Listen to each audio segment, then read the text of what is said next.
And I would say to all of you, if you're ever facing a decision in your life, this is kind of a good rule of thumb, because you always have to ask yourself, is this not right for me, or am I just useless and lazy?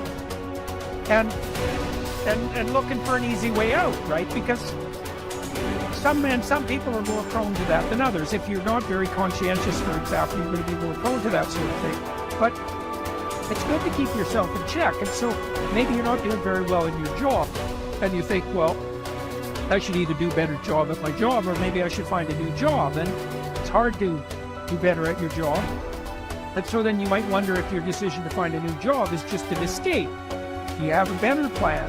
And if the answer is no, well, that's not a very good plan. But if the rule is you'll only escape to something equally or more difficult, or more challenging, let's say, then kind of check yourself against your own temptation. You will never win at the highest level until you can hold two competing ideas in your head. And here are the two ideas. Idea number one, this is going to take me 10 years. Idea number two, I'm going to make it fucking happen today. And I'm going to ask myself every day, why didn't it happen today? What thing did I not do? What skill set am I missing? What am I going to have to do? What's the next massive leap forward? But it's going to take 10 years and only actually going to happen for me if I'm going all out every day, like it has to happen right now. I and other successful people wake up every day doing the same thing, fighting back against the distractions, the fears, the doubts. And we learn over time, we build into a habit to spend more time having control instead of more time being out of control. Every day is an opportunity for you to start taking control of your life. The first step, don't be anxious. The second step, concentrate on what you have to do. Fix your eyes on it. Remind yourself that your task is to be a good human being. Then do it without hesitation. There are few people who have decided within themselves, I've got what it takes to make it. They're not afraid about tomorrow because of how they see themselves, because of what they feel that they deserve, because of what they feel that they can create for themselves. Because these people have decided, as they look at the future, as they look at themselves, there's a way. Where there's a will, there's a way for me. You begin to create a way out of no way. And when you have that kind of consciousness, when you have that kind of spirit, nothing can stop you. Nothing.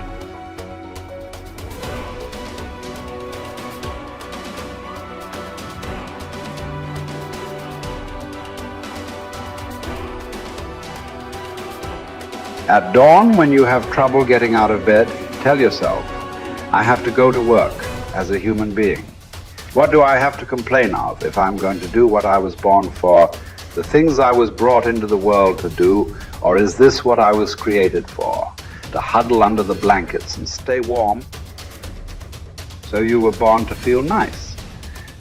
Instead of doing things and experiencing them, don't you see the plants, the birds, the ants and spiders and bees going about their individual tasks, putting the world in order as best they can? And you're not willing to do your job as a human being?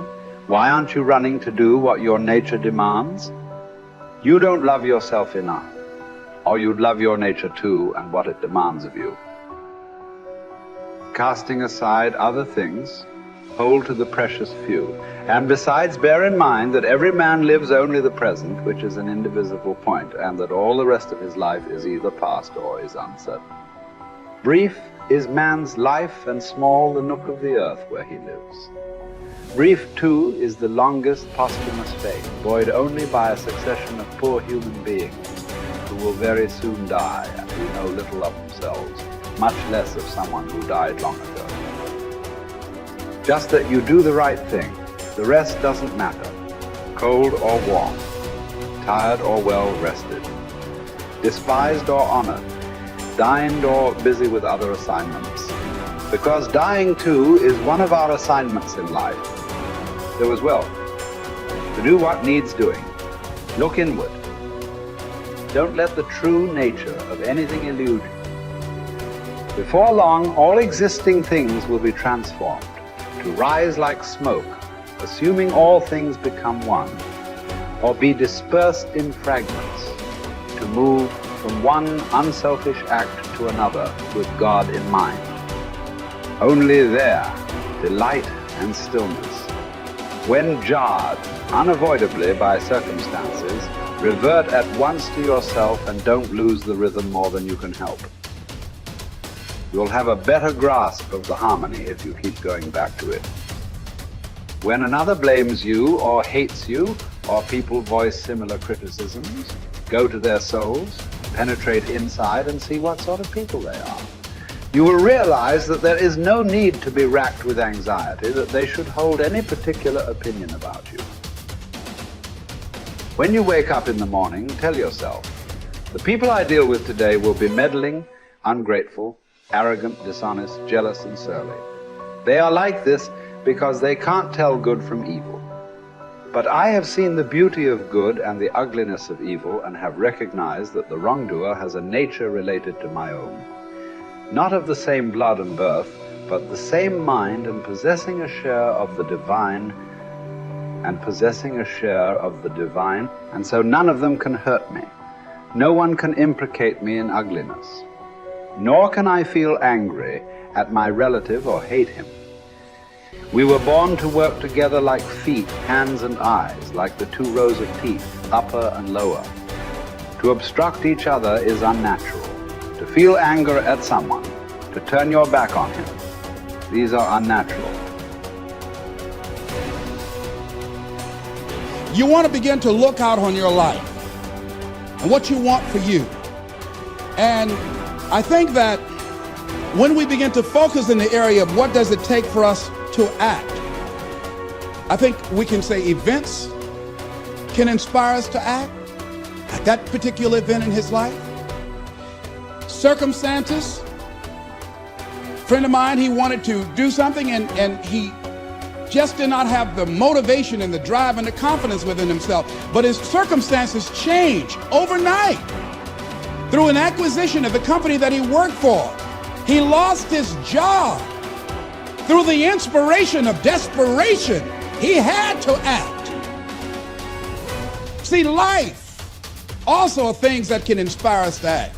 See, we don't have the courage, and that's what it takes, courage. It takes guts to do that which you know you need to do. If you don't have the courage to act, life many times will move on you and make you act.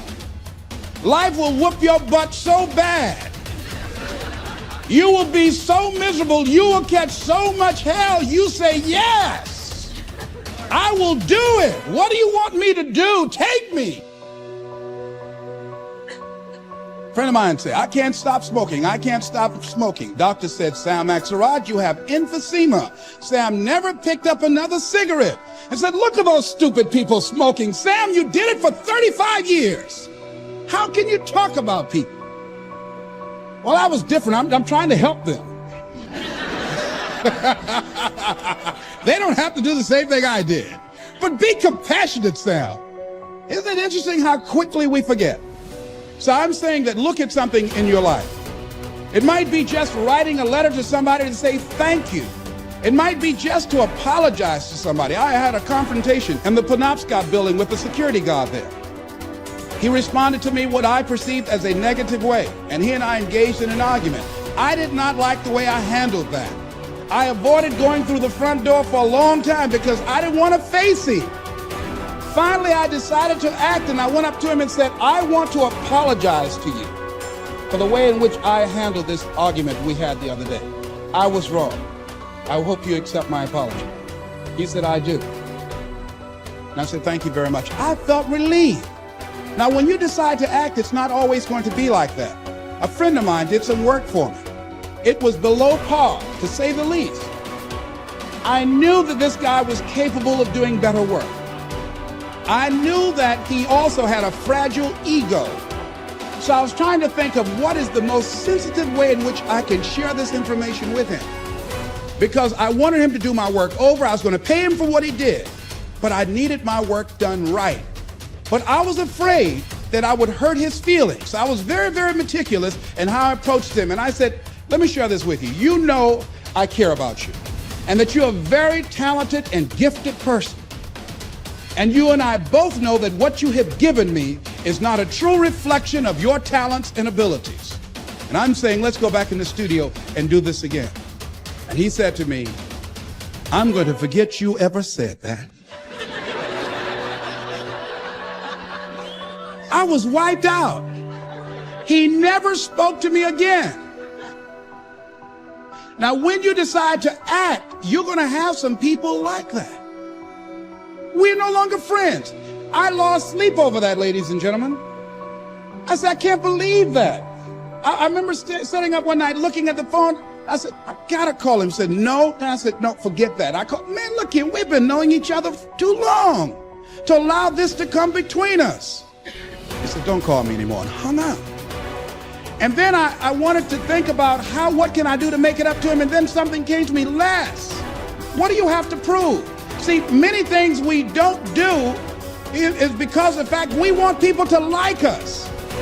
There's some necessary losses in life. When you decide acting in your best interest, you're going to lose some friends. Everybody's not going to approve of you. There's some people that won't like you. Who do you think you are? You're arrogant. What do you think you can do? You think you can get away with that? You're selfish. Thanks, I got that. It's my life. And so what I'm saying to you is that as you begin to look out on your life, this is challenging. This is not easy acting. So what are the things that we can begin to do to harness our will? Number one, you've got to bring it out and look at it. You've got to take the power out of it. You've got to expose it to the truth. And the truth is that it has no power over you. So write down something you want to act on, but for some reason that you've been holding back, and look at it. The next thing is, ask yourself the question, is it helping you to continue to put it off? If it's an asset for you to continue to procrastinate, then continue to do that. But if it's a liability for you, if it's causing you some mental and some emotional challenges, or perhaps a financial problem, look at that. Examine that for what it is. Next step, ask yourself, what's blocking you? What's preventing you from acting? Why don't you have the courage to handle that? Why won't you face that? What are you running away from? What kind of avoidance behavior are you engaged in? Next is, what is the worst thing that can happen when you take action? So I looked at that. And I said, what's the worst thing can happen when I tell him this? He can say, I don't like you. And he did. Now what happened? I experienced that. I looked at that. I saw that. And guess what, ladies and gentlemen? I didn't die. My feelings were hurt a little bit. I lost some sleep about it. And sometimes I think about it when I drive past his house. But I'm still here. It's uncomfortable. But it's okay. It doesn't bother me anymore. I've gotten used to it now.